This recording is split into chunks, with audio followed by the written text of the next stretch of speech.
Hey girls, Star, fast talking, to the point, even though I've already started off not to the point. Star, we got Dean.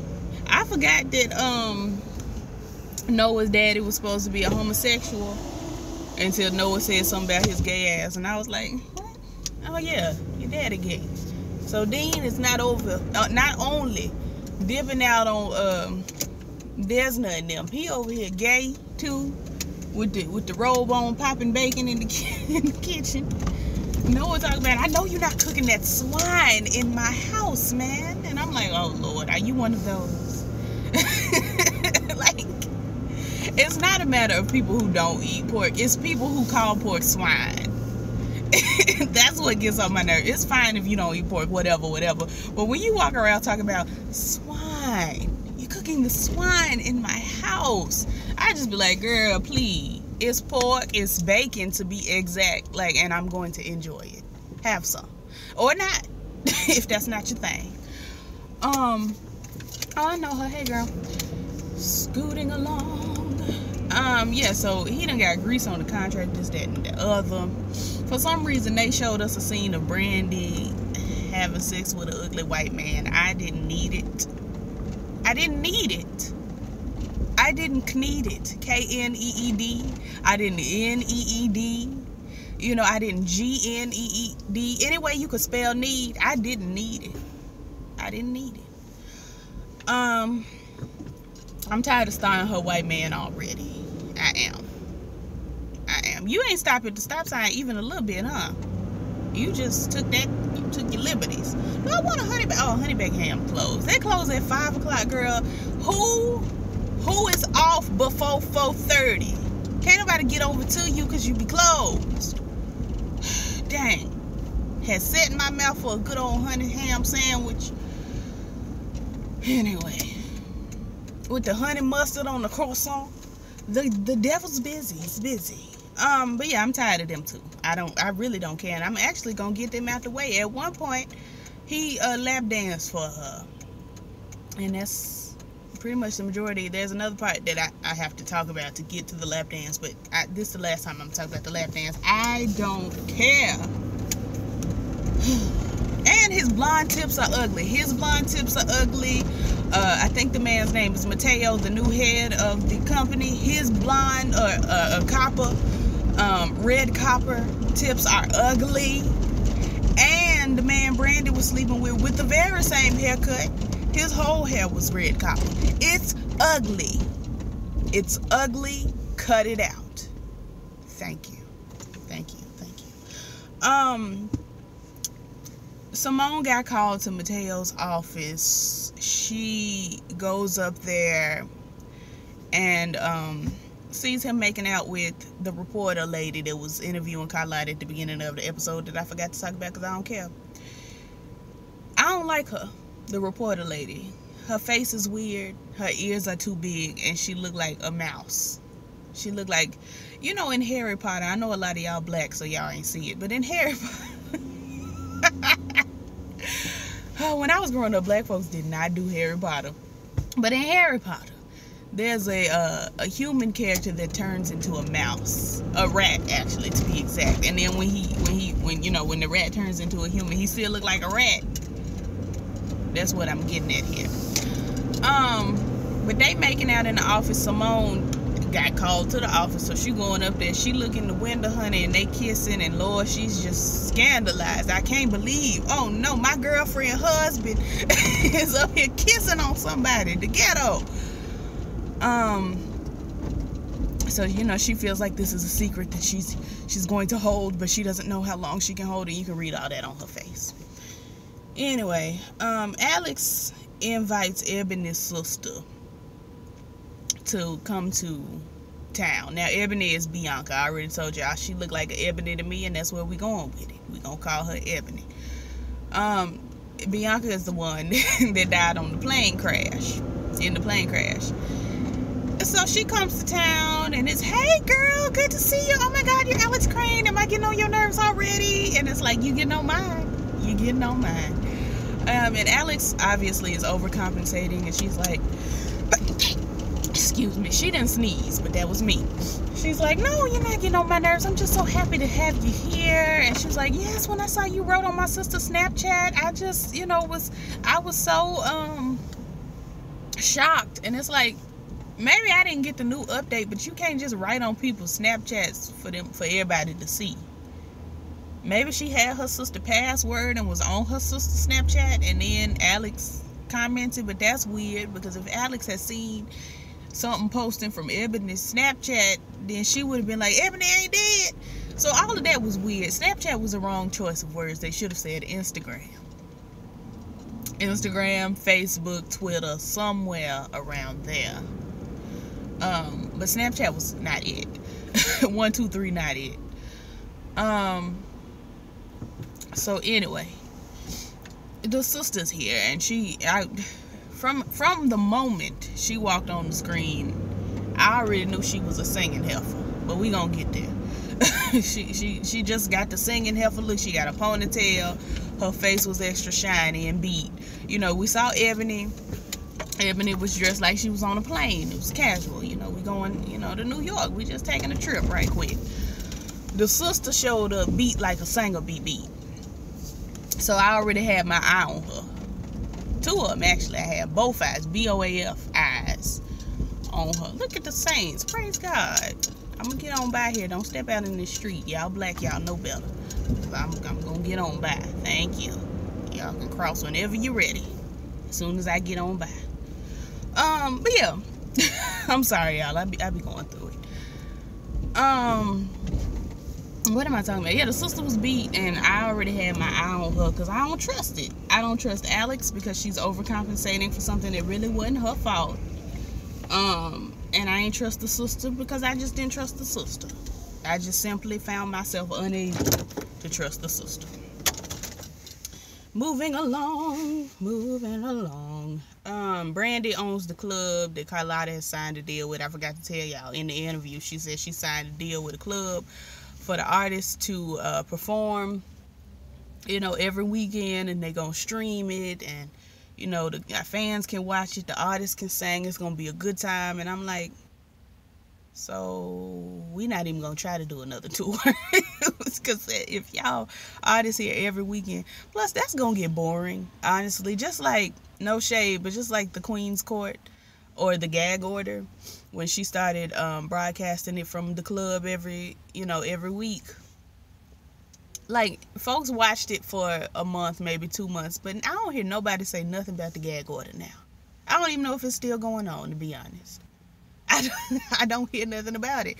And it's because, girl, we've seen it. It's been done, all of that.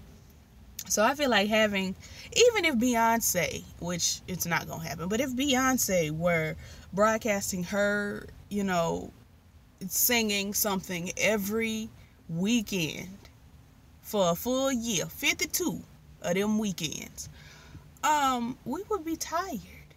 Eventually, we would some of us would be like, okay, girl, I'll catch you later. Like, so I don't know. To me, this sounds dumb, but whatever. That's just me. Simone's feathered bangs are ugly, and I want you all to know it. But in the meantime, she and her sister in there getting ready to dance. These same old tie dance. And I'm like, girl, it's a mess. The people walking by looking at me like, girl, what is she doing? I don't know what I'm doing, sis. I don't know. But they doing these same old moves. The same old moves. And I'm just like, girl, get this away from me. But anyway, the baby started kicking, and Simone and her feather bangs feel the baby, and now it's just, ooh, baby, I can't believe. And congratulations, I guess, but girl, it's Star. Like, I can't be excited for Star. Like I told y'all last week, when you can throw up on your boss on purpose, you not ready to be somebody's mama. You not ready. Just like Simone said, and Star got so deeply offended, you not ready to be somebody, mama. That's just the way it is. Things will never be the same. Anyway, we out at the function or whatever. Was this at the function? Yeah, this was at the function. We at the function. Noah sings to his daddy again. because his daddy was like, I love you, man, and you know, we watched me and Paul watched your performance of Dance with My Father over and over again on a loop, and we just loved it. And the only reason I'm here, I told my mama Paul was dead, obviously. The only reason I'm here is because Paul died, and I just don't know what to do with myself, and I love you. And I'm just like, all right, Dean. Enough is enough. I'm tired. But that apparently touched Noah so deeply that he changed his set list, and now he's singing Papa Was a Rolling Stone. But it sounded awful. It sounded awful. I can't wait to watch other reviewers and see how they felt about it. But for me, you have to have a level of soul. You got to sound like Macy Gray. You got to have gruffness in your throat to be able to sing that. I'm sure Tiana Taylor could have told that up. Somebody who got a grown man living in their throat. You know, they got to be able to sing it like, you know, somebody's granddaddy. You know, my own granddaddy probably could have told that up. My great one. My great-granddaddy. Probably could have told that song up. But Noah Brooks, Luke James's voice is too smooth. And it was awful. He was doing James Brown and Michael Jackson moves. The Temptations never gave you that. He had on a hat on top of a bandana on top of a high top curly. Because I don't know what the boys are calling this little hairstyle they got, so I call it a high top curly. He had on a red suit, and it's just like Hakeem on Empire. Noah dresses gayer than the actual gay characters, and I want to know why. I want to know why. In Empire, I forgot to mention, Hakeem had his legs crossed at the knee. He had on this cute little shimmering glitter short set that my mama said she wanted for herself. Like, Hakeem dresses like a woman. A woman. A WOEMAN. Anyway. I didn't care about this Papa Was a Rolling Stone moment. But anywho, backstage you see Take 3 getting ready to perform, and I'm just like, what do the fans feel? I need an episode where we see how the fans feel about Take 3, because they break up, they make up, they break up, they fist fight on stage, they fist fight off stage, they break up, they be gone from each other for months, come back together and just start singing like ain't nothing happened. If I were a fan, I'd be like, girl, I don't care nothing about, like Danny DeCane. I ain't subscribed to Danny DeCane's drama since Making the Band. Because they was doing too much. They was fighting and all that carrying on. I was like, when they put out a song, I listen. See if I like it. But other than that, I'm not going to give them too much of my time. And they flopped. And I feel like they flopped because a lot of their business was out in the streets.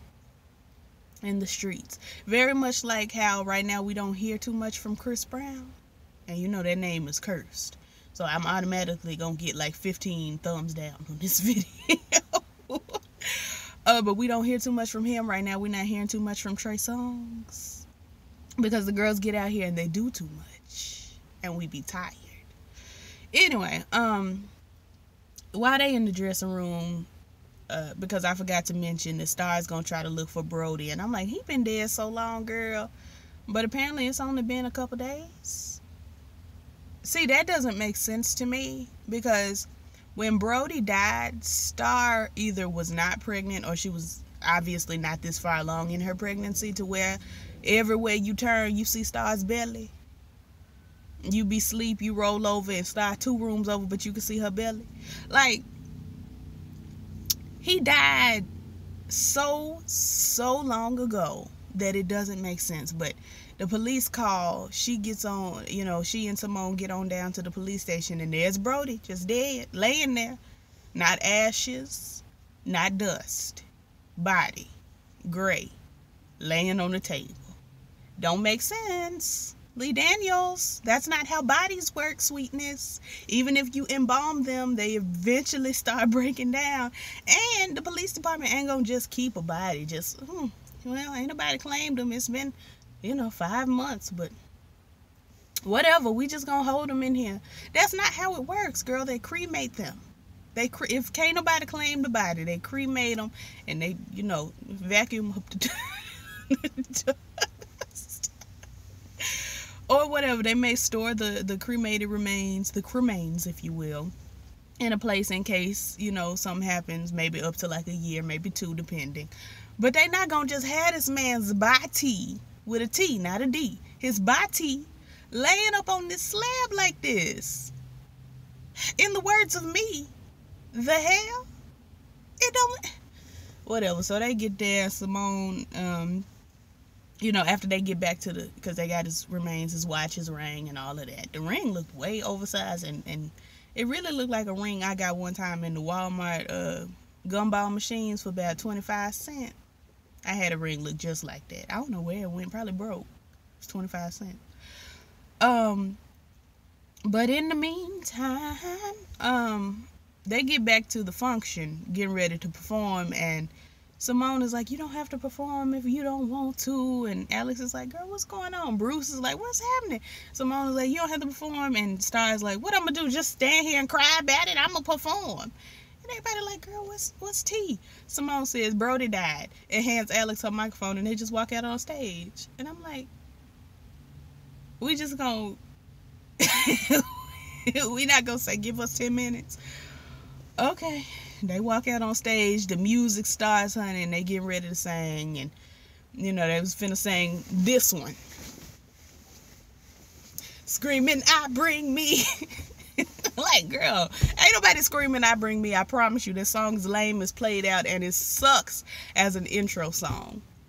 It sucks as a title sequence song. I would rather have something with a little more beat, because they took the beat off the side. I told y'all last week they changed the beat to I Bring Me, and it's tired.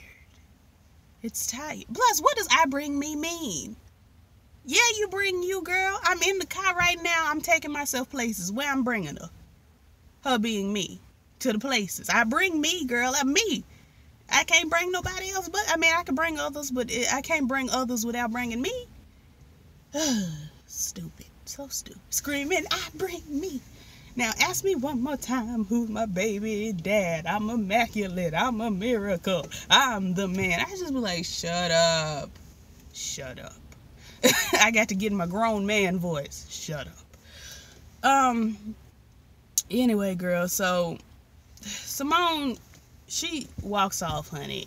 I mean, not Simone, Star. She walks off. She gets, her baby daddy says, get me out of here. And I'm just like, girl, oh, I don't care. At some point, because I don't remember when, Alex and Ebony's sister meet Derek. She caresses his face, and I'm like, no. Oh, but this is before. Okay, so before that, Alex tells the sister that, they took me off the plane first, and, your sister died because of me. And it's like, but no. First of all, that's not how you word that. Your daddy a celebrity. Your mama, I don't know what the mama do, but I assume she a model too. But your daddy a celebrity. At the very least, you should know how to word things to keep you from getting into legal trouble. The hell? Or to keep you keep people from thinking things aren't what they are. But the sister gets mad. She storms off, but then she calls Alex to come over, and that is suspicious. It's suspicious. She calls Alex, and she got her own music playing on this Beats pill.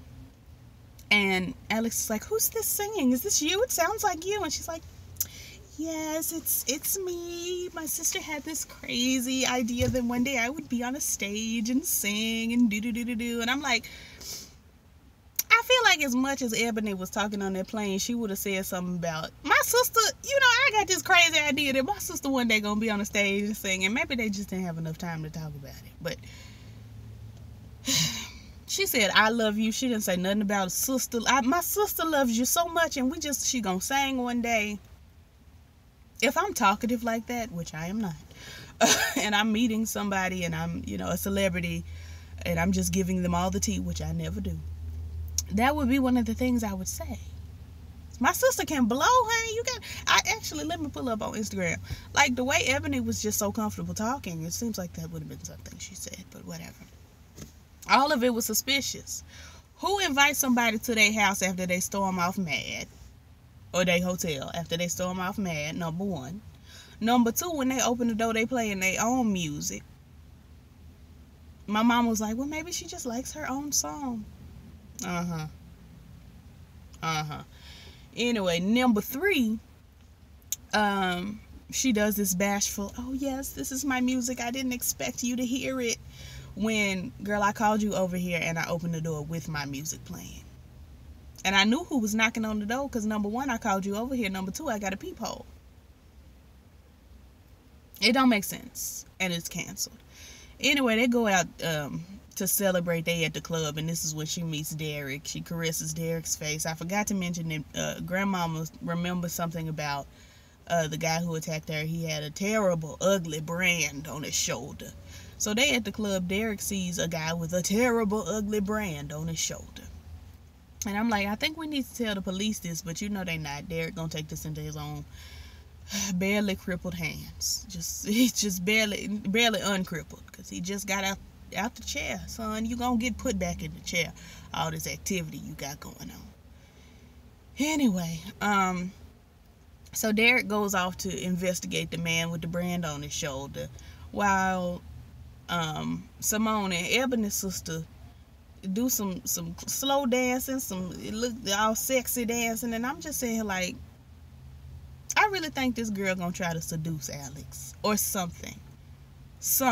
That's what I'm sitting here. I'm like, I feel like she gonna try to insert herself in this relationship and try to be the third wheel and sleep with Derek and Alex at the same time. I see that on her. I see that spirit on her. But oh, bless his heart, he don't know his car. That ain't your car. It's the one that look just like it. Bless his heart. That's why I don't park next to cars that look like mine. Confusion. But anyway, let me get on by, honey. It's a lot going on. Carlotta goes and threatens Brand, his business partner / boyfriend, whatever. Cassie goes over to the birthday party. It's the baby's 6th or 7th birthday, and we having a party. It's a good time, except the baby got in trouble because he was playing with Carlotta's phone, and you know she's sensitive because Hayel's voicemails are on there or something like that. I don't know, but she spanked the baby at his birthday party, and I'm just, you know, as somebody who's been spanked at her birthday party, on her birthday, and all around her birthday, it's very disheartening. I don't like birthdays. I don't really care for my birthday. I always think it should be bigger than what it is, because my birthday parties were canceled a lot when I was little. But it's a whole nother it's a whole nother to do. I'm sorry, this vehicle here is driving like he's got something wrong with him. We love him though. Hope he's not drunk. Like Pooch Hall. Anyway. I can see Pooch Hall on Star, but not now because he got things going on. But they fighting, you know, Cassie and Carlotta arguing at the birthday party. Cassie storms on off. And I'm like, can the baby just celebrate his birthday? I forgot to mention Alex offers to write or produce something for Ebony's singing heifer sister. Noah, all this episode, you know, flipping back. I'm gonna stick with Carlotta, but I don't know, it ain't looking too good for my contract, but I'm gonna stick with Carlotta. By the end of the episode, he said he gonna go with Cassie. I don't care. I forgot to talk about this little raggedy song they had Brandy and Queen Latifah singing. The beat was okay. Brandy singing in her upper register did not need to be done, because the beat was a song in which Brandy should have been giving you a little piece of lower register, give you something sort of like Put It Down. You know, something in the area of Put It Down. Don't park right here, girl. Don't park right here. Why are you parking right beside? It's plenty of spaces, and you gonna park right here. So you just did all that to squeeze in between the cars? It's crazy. Crazy. Crazy. I don't understand. Girl, the ghetto. All of this. But yeah, the beat was a mess. They had Brandy singing all in her upper register, which, I mean, she sounds nice, but she sounds best in her lower register. Then they had Queen Latifah come in, and Queen Latifah should have been rapping on that type of beat, but she comes in singing too, and it was a mess. It was a mess. It was terrible. They gave Brandy choreography. We know better than to do that. We love Brandy, but she's really not a dancer. She's a strut across the stager. That's what she does best. She'll give you, let me walk to the beat across the stage, swing my hair, walk to the beat across the stage, the opposite direction, swing my hair. That's it. I don't have my hair on, so I can't give you the swing, but it was a mess. Let me see. At some point, Simone spills the beans to Mateo's wife about the girl in the office. She says, I didn't want to tell you this, but because you've been such a good friend to me, I saw your husband kissing that reporter lady in his office. And then she storms off like she had really done something. And she turned back around to be nosy, as you do when you know, spill somebody's tea like that. She turned back around and see them kissing. And she like, ooh, what? I may not be grown enough to understand these things. Like, she was just like, oh, I don't know. I thought I blew up the spot, but I really don't know. So she shook. Let's see here. Let's see. Cotton pulls Carlotta, because Carlotta and Cassie get to fighting at the club, honey, because Noah's gonna go with Cassie, whatever. Cotton in this beautiful silver dress. I was like, yes, Cotton, that's it. Because I haven't been really feeling Cotton's looks this episode. That blonde hair, to me, is too golden, and her complexion is a little too golden. It just it mutes her. She just looks muted. But that silver dress, honey, it. But yeah, she pulls her mama to the side and is like, what is this beef you got with Cassie? And Carlotta's like, you don't understand what Cassie's capable of. And Cotton's like, well, tell me. And you could see Carlotta was getting ready to say, she killed your daddy. But she didn't. She held her peace and let the Lord fight her battle. Honestly, I shouldn't have been calling her Carlotta. I should have been calling her Cleo because she had the braids. But moving along. Let's see. At one point, Ebony's sister done gave Alex a picture of Ebony. And I'm like, that's weird. Because first of all, this frame is ugly. It's a white frame with these little stickers on it. Like, it's ugly. The picture of Ebony is nice. What I would have done is been like, oh, thank you, girl. Love it. And I'd have took the picture out the frame. Threw that frame away. Got me a nice, nicer looking frame. A nicer looking frame. But whatever, she put the frame on the desk in front of the mirror. And this is where you lose me again, Lee Daniels. It's sitting on the desk in front of the mirror, flashing a red light to indicate that it's either video or audio recording. Okay, it's one thing for something to be flashing. But to be flashing, bouncing off of a mirror, and flashing to where we can see it in the mirror, sweetness, that means it's a bright light, which means when they get into bed and turn off the light in the evening, they should be aggravated by this bright flashing red light. It don't make no sense. This big flashing red light. They should have did it like they did in Malcolm X. They had me, and I'm still very paranoid about people listening in on what I be talking about. In Malcolm X, there was a scene where they were listening in on Martin Luther King, and they zoomed in on the curtain, and they showed a listening device. It wasn't flashing. To my knowledge. Now, it's been a good 14, 15 years since I watched that movie. I'll never watch it again. It scared the piss out of me. Had to sleep with my daddy. Not sleep with me. Sleep in the bed with my father. Because I know somebody gonna be like, oh, no, girl. I was 9 years old and I was scared of, espionage. So I got my daddy up out his bed because I told him I didn't want to watch that movie anyway because Black History was scary to me anyway. And we went out and pulled out the couch bed. And I said, you got to lay here. Right here. Because ain't nobody coming for me. And I'm still very paranoid to this day. Anyway, but yeah, that red flashing light. This is not a Kanye West song. We don't do flashing lights, lights, lights, lights. And then the big final, jaw-dropping scene was you see they captured Andy because they couldn't find Andy, and so Cassie tells them to hire somebody who can find Andy. So they bring Andy in, and the guy who captured Andy is also Granny's rapist. So dun dun dun. That's the big, jaw dropping to do. And that's where it ends. Like, comment, subscribe, all the things the YouTubers say, and I will catch y'all in the next video. Peace.